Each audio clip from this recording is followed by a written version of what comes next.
সকাল সকাল ঘুম থেকে উঠে কী অবস্থা বাইরের চারপাশে। তো গাইস চলো প্রথম থেকে শুরু করি। হ্যালো এভরিওয়ান, কেমন আছো সবাই? খুব ভালো, আমিও খুব ভালোই চলেছি আবার একটা ছোটো মিনি ব্লগ।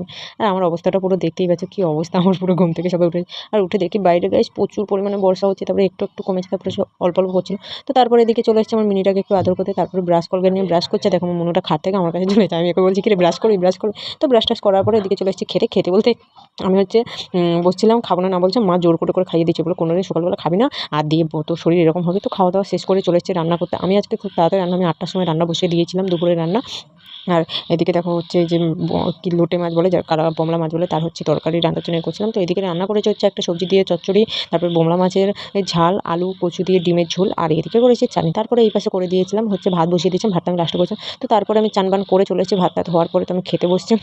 আর এখানে তো কী কী তরকারি হয়েছে দেখেইছো। তো তার আগে খেতে বসার আগে আমার তো বাচ্চাটাকে খেতে দিতে হবে, কারণ ও তো হচ্ছে এই মাছ খায় না, ডিমও খায় না, মানে বোমলা মাছটা খায় না, ওই জন্য ওকে ঘি দিয়েই ভাত দিতে হচ্ছে।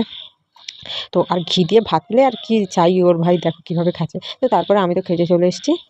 এদিকে আমি প্রথমে চচ্চড়ি নিয়ে দুটো ভাত নিয়ে নিয়েছিলাম, কারণ আমি হচ্ছে সকালবেলা আর বোমলা মাছটা আমি এতটা পছন্দ করি না, তার জন্য আমি একটু চচ্চড়ি দিয়ে ভাত খাচ্ছিলাম। আর যেহেতু এটা দুপুরের জন্য রান্না করছিলাম, আমি পাথর যাবো, তার জন্য একটু তাড়াতাড়ি রান্নাটা করে নিয়েছি। আমার 10টার মধ্যে আমার রান্না কমপ্লিট করে নিয়েছি, পাথর যাবো বলে। পাথরে একটু দরকার আছে, মাকে নিয়ে যাবো, তার জন্য হচ্ছে তাড়াতাড়ি খেয়েও নিচ্ছিলাম। আর আমার মানে এত যেতে তো পেটটা হালকা ভরা ছিল, তবুও মা বকতে একটু খেতে বসছে। তারপরে এদিকে আমি কচু আর আলু নিয়েছি, মানে ডিমের ঝোল যে করেছিলাম তাতে কচু আর আলুটা নিয়ে নিয়েছিলাম, দিয়ে খাচ্ছিলাম। তো অনেকে ভাবে ভাই কচু আলু দিয়ে কে ডিমের ঝোল করে, কিন্তু একবার খেয়ে দেখবে গাইস, এটা তো আমি প্রথমবার করেছিলাম, বাট একবার খেয়ে দেখবে যে কেমন টেস্ট লাগে। কচুটা দেওয়ার কারণ হচ্ছে কি, আমার বাবা হচ্ছে আলু খায় না, তার জন্য কচুটা দিয়েছিলাম। তো যাই হোক, আমি খেতে থাকি, যাতে তোমরা ভিডিওটা লাইক কমেন্ট শেয়ার এবং সাবস্ক্রাইবের পাশে থেকো।